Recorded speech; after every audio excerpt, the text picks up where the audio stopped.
Bro ఆమె అట్లానే పడ్డది బ్రో పాపం ఏం చేస్తుంది చెప్పు. సుమన్ శెట్టి గారిని తీసేద్దాం అనుకున్నది కానీ తీరతనే లాస్ అయింది. సుమన్ శెట్టి ఆల్రెడీ వెళ్ళిపోయాడు కదా అప్పటికి. అదే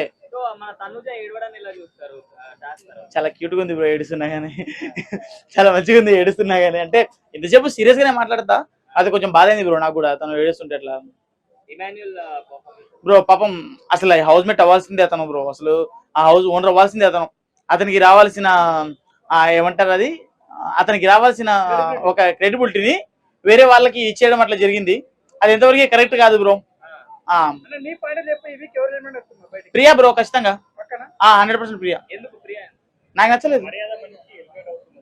ఆ మనిషికి మర్యాద పేరులోనే మర్యాద ఉంది కానీ మనిషిలో మర్యాద లేదు. మరి వెళ్ళిపోయినా వెళ్ళిపోవచ్చు.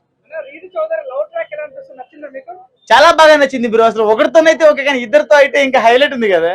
ఏంటది ట్రయాంగిల్ లవ్ స్టోరీ, ఒకడా ఇద్దడా? మేబీ నాకు తెలిస్తే నేను వైల్డ్ కార్డ్ లో ఇంకెవడైనా వస్తే వాడితో కూడా కలుపుతుందేమో కానీ అదేం లేదు. లవ్ ట్రాక్ అంటూ ఏం లేదు. కాకపోతే జస్ట్ వాళ్ళు ఏంటంటే ఒక కంటెంట్ ని నడిపియాలి కదా అని చెప్పేసి ఒక చిన్న అందరినీ నవ్వేయడం కోసం, అందరికి ఎంటర్టైన్మెంట్ ఇవ్వడం కోసం అట్లా జరుగుతున్నారు కానీ